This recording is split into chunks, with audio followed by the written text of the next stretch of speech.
Hi friends, Jesus with us ಚಾನೆಲ್ಗೆ ನಿಮಗೆ ಮತ್ತೆ ಸ್ವಾಗತ.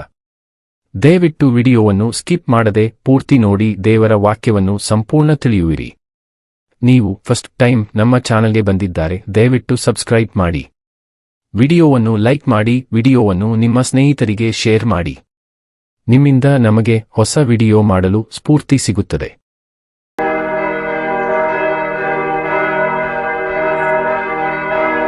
ಪೂರ್ವಕಾಲ ವೃತ್ತಾಂತ ದ್ವಿತೀಯ ಭಾಗ ಅಧ್ಯಾಯ 21. ಅರಸನಾದ ಯೆಹೋರಾಮನು. ಯೆಹೋಷಾಫಾಟನು ಪಿತೃಗಳ ಬಳಿಗೆ ಸೇರಿ ದಾವೀದನಗರದಲ್ಲಿ ಪೂರ್ವಿಕರ ಸ್ಮಶಾನ ಭೂಮಿಯಲ್ಲಿ ಸಮಾಧಿ ಹೊಂದಿದ ಮೇಲೆ ಅವನಿಗೆ ಬದಲಾಗಿ ಅವನ ಮಗನಾದ ಯೆಹೋರಾಮನು ಅರಸನಾದನು. ಇವನಿಗೆ ಅಜರ್ಯ, ಯೆಹೀಯೇಲ್, ಜೆಕರ್ಯ, ಅಜರ್ಯ, ಮಿಕಾಯೇಲ್, ಶೆಫಟ್ಯ ಎಂಬ ತಮ್ಮಂದಿರಿದ್ದರು. ಇವರೆಲ್ಲರೂ ಯೆಹೂದ್ಯರ ಅರಸನಾದ ಯೆಹೋಷಾಫಾಟನ ಮಕ್ಕಳು. ಇವರ ತಂದೆಯು ಇವರಿಗೆ ಯೆಹೂದದ ಕೋಟೆ ಕೊತ್ತಲಗಳುಳ್ಳ ಪಟ್ಟಣಗಳನ್ನಲ್ಲದೆ ಬೆಳ್ಳಿ, ಬಂಗಾರ, ಶ್ರೇಷ್ಠ ವಸ್ತು ಇತ್ಯಾದಿ ವಿಶೇಷ ದಾನಗಳನ್ನು ಕೊಟ್ಟನು. ಆದರೆ ಯೆಹೋರಾಮನು ಹಿರಿಯ ಮಗನಾಗಿದ್ದರಿಂದ ಅವನಿಗೆ ರಾಜ್ಯವನ್ನು ಕೊಟ್ಟನು. ಯೆಹೋರಾಮನು ತನ್ನ ತಂದೆಯ ರಾಜ್ಯವನ್ನು ಪಡಕೊಂಡು ತನ್ನ ಆಳಿಕೆಯನ್ನು ಸ್ಥಿರಗೊಳಿಸಿಕೊಂಡ ಮೇಲೆ ತನ್ನ ಎಲ್ಲಾ ಸಹೋದರರನ್ನೂ ಕೆಲವು ಮಂದಿ ಇಸ್ರಾಯೇಲ್ ಪ್ರಧಾನರನ್ನೂ ಕತ್ತಿಯಿಂದ ಸಂಹರಿಸಿದನು. ಇವನು ಪಟ್ಟಕ್ಕೆ ಬಂದಾಗ 32 ವರುಷದವನಾಗಿದ್ದನು. ಇವನು ಯೆರೂಸಲೇಮಿನಲ್ಲಿ 8 ವರ್ಷ ಆಳಿದನು.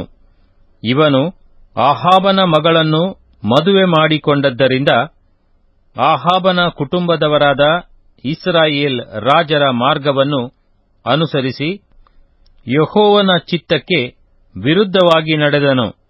ಆದರೂ ಯೆಹೋವನು ದಾವೀದನಿಗೆ, ನಿನ್ನ ಮತ್ತು ನಿನ್ನ ಸಂತಾನದವರ ದೀಪವನ್ನು ಎಂದೂ ನಂದಿಸುವುದಿಲ್ಲ ಎಂದು ಪ್ರಮಾಣ ಮಾಡಿ ಹೇಳಿದ್ದರಿಂದ ದಾವೀದನ ಮನೆತನದವರನ್ನು ನಾಶ ಮಾಡುವುದಕ್ಕೆ ಇಷ್ಟಪಡಲಿಲ್ಲ. ಯೆಹೋರಾಮನ ಕಾಲದಲ್ಲಿ ಎದೋಮ್ಯರು ಯಹೂದ್ಯರಿಗೆ ವಿರೋಧವಾಗಿ ತಿರುಗಿಬಿದ್ದು ಸ್ವತಂತ್ರರಾಗಿದ್ದು ತಾವೇ ತಮಗೊಬ್ಬ ಅರಸನನ್ನು ನೇಮಿಸಿಕೊಂಡರು. ಆಗ ಯೆಹೋರಾಮನು ತನ್ನ ಸರದಾರರನ್ನೂ ಎಲ್ಲಾ ರಥಬಲಗಳನ್ನು ಕೂಡಿಸಿಕೊಂಡು ಯೊರ್ದನ್ ಹೊಳೆಯನ್ನು ದಾಟಿದನು. ಎದೋಮ್ಯರು ಬಂದು ಅವನನ್ನು ಸುತ್ತಿಕೊಳ್ಳಲು ಅವನು ರಾತ್ರಿಯಲ್ಲೇ ದಂಡೆತ್ತಿ ಹೋಗಿ ಅವರನ್ನೂ ಅವರ ರಥಬಲದ ಅಧಿಪತಿಗಳನ್ನು ಸೋಲಿಸಿ ಪಾರಾದನು. ಯಹೂದ್ಯರಿಗೆ ವಿರೋಧವಾಗಿ ತಿರುಗಿಬಿದ್ದ ಎದೋಮ್ಯರು ಅಂದಿನಿಂದ ಇಂದಿನವರೆಗೂ ಸ್ವತಂತ್ರರಾಗಿದ್ದಾರೆ. ಆ ಕಾಲದಲ್ಲಿಯೇ ಲಿಬ್ನದವರು ಅವನ ಕೈಯಿಂದ ತಪ್ಪಿಸಿಕೊಂಡು ಸ್ವತಂತ್ರರಾದರು. ಯೆಹೋರಾಮನು ತನ್ನ ಪಿತೃಗಳ ದೇವರಾದ ಯೆಹೋವನನ್ನು ಬಿಟ್ಟದ್ದೇ ಇದಕ್ಕೆ ಕಾರಣ. ಮತ್ತು ಅವನು ಯಹೂದದ ಗುಡ್ಡಗಳಲ್ಲಿ ಪೂಜಾ ಸ್ಥಳಗಳನ್ನು ಏರ್ಪಡಿಸಿ ಯೆರೂಸಲೇಮಿನವರನ್ನು ದೇವದ್ರೋಹ ಮಾಡುವಂತೆ ಪ್ರೇರಿಸಿ ಯಹೂದ್ಯರನ್ನು ಸನ್ಮಾರ್ಗದಿಂದ ತಪ್ಪಿಸಿದನು. ಹೀಗಿರಲು ಪ್ರವಾದಿಯಾದ ಎಲೀಯನು ಕಾಗದದ ಮೂಲಕವಾಗಿ ಅವನಿಗೆ, ನಿನ್ನ ಪೂರ್ವಿಕನಾದ ದಾವೀದನ ದೇವರಾಗಿರುವ ಯೆಹೋವನ ಮಾತನ್ನು ಕೇಳು. ನೀನು ನಿನ್ನ ತಂದೆಯಾದ ಯೆಹೋಷಾಫಾಟನ ಮಾರ್ಗದಲ್ಲಿಯೂ ಯಹೂದ್ಯರ ಅರಸನಾದ ಆಸನ ಮಾರ್ಗದಲ್ಲಿಯೂ ನಡೆಯಲಿಲ್ಲ.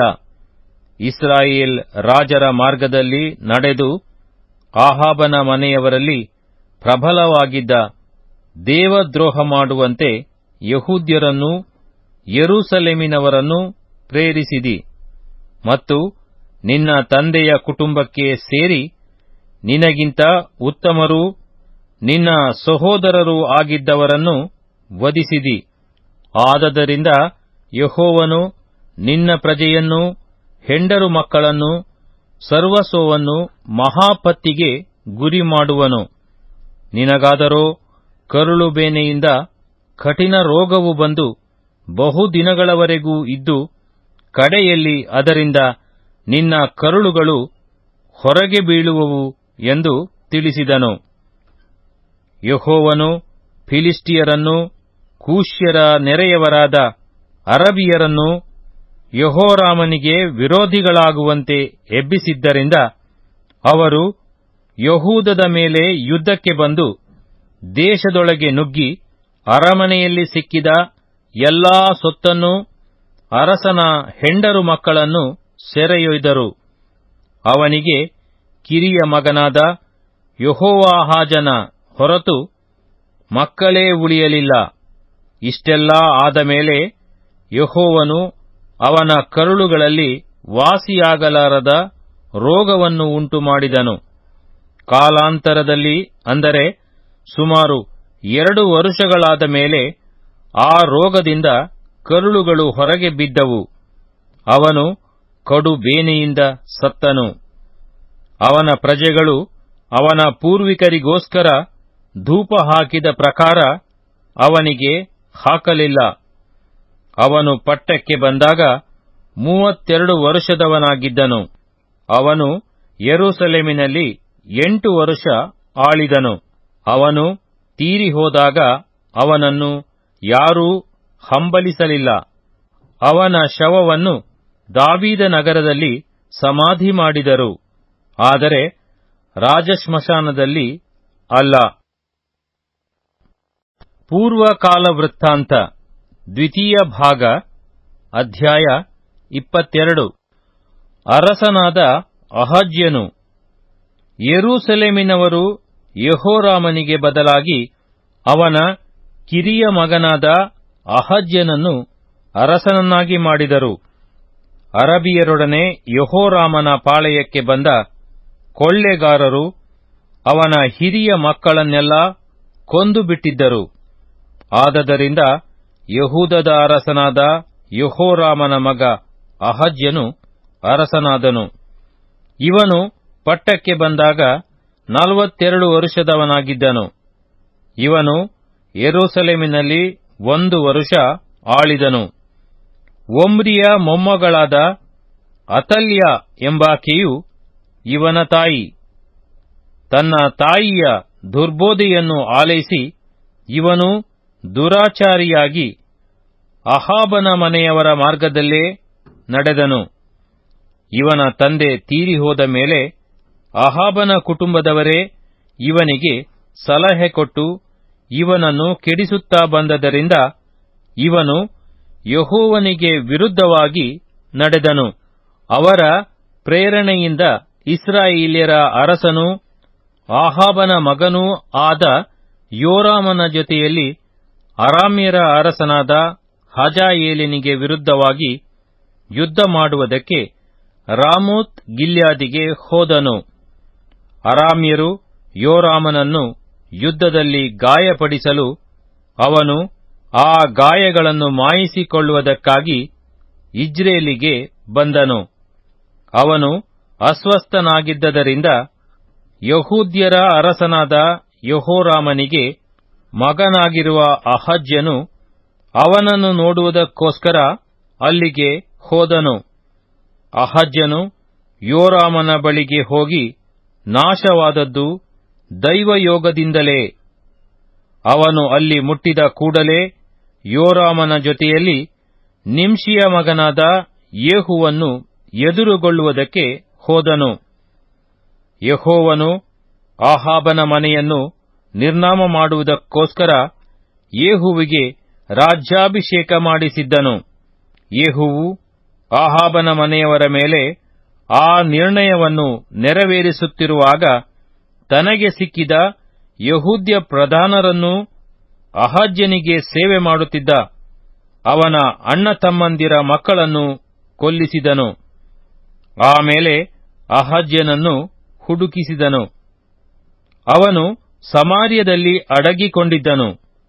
ಜನರು ಅವನನ್ನು ಯೇಹುವಿನ ಬಳಿಗೆ ಹಿಡಿದು ತಂದು ವಧಿಸಿ, ಇವನು ಯೆಹೋವನ ಯಥಾರ್ಥ ಭಕ್ತನಾದ ಯೆಹೋಷಾಫಾಟನ ಮೊಮ್ಮಗನಾಗಿರುತ್ತಾನಲ್ಲವೇ, ಅಂದುಕೊಂಡು ಅವನನ್ನು ಸಮಾಧಿ ಮಾಡಿದರು. ರಾಜ್ಯಾಧಿಕಾರವನ್ನು ವಹಿಸಿಕೊಳ್ಳುವುದಕ್ಕೆ ಅಹಜ್ಯನ ಮನೆಯವರಲ್ಲಿ ಸಮರ್ಥರಾರೂ ಉಳಿಯಲಿಲ್ಲ. ಅತಲ್ಯಳು. ಅಹಜ್ಯನು ಮರಣ ಹೊಂದಿದನೆಂಬುದನ್ನು ಅವನ ತಾಯಿಯಾದ ಅತಲ್ಯಳು ಕೇಳಿದ ಕೂಡಲೇ ಯಹೂದ ರಾಜಸಂತಾನದವರನ್ನೆಲ್ಲ ಸಂಹರಿಸಿಬಿಟ್ಟಳು. ಆದರೆ ರಾಜಪುತ್ರಿಯಾದ ಯೆಹೋಷಬತ್ ಎಂಬಾಕೆಯು ಹತರಾಗುವುದಕ್ಕಿದ್ದ ರಾಜಪುತ್ರರ ಮಧ್ಯದಿಂದ ಅಹಜ್ಯನ ಮಗನಾದ ಯೆಹೋವಾಷನನ್ನು ಯಾರಿಗೂ ತಿಳಿಯದಂತೆ ಅವನ ದಾದಿಯೊಡನೆ ತೆಗೆದುಕೊಂಡು ಹೋಗಿ ಮಲಗುವ ಕೋಣೆಯಲ್ಲಿ ಅಡಗಿಸಿಟ್ಟಳು. ಅರಸನಾದ ಯೆಹೋರಾಮನ ಮಗಳು, ಅಹಜ್ಯನ ಸಹೋದರಿಯೂ ಯಾಜಕನಾದ ಯೆಹೋಯಾದನ ಹೆಂಡತಿಯೂ ಆಗಿದ್ದ ಯೆಹೋಷಬತಳು ಹೀಗೆ ಅವನನ್ನು ಅತಲ್ಯಳಿಂದ ಹತನಾಗದಂತೆ ರಕ್ಷಿಸಿದಳು. ಅವನು 6 ವರುಷಗಳವರೆಗೂ ಅವರೊಡನೆ ಗುಪ್ತವಾಗಿ ದೇವಾಲಯದಲ್ಲಿದ್ದನು. ಆಗ ಅತಲ್ಯಳೇ ದೇಶವನ್ನಾಳುತ್ತಿದ್ದಳು.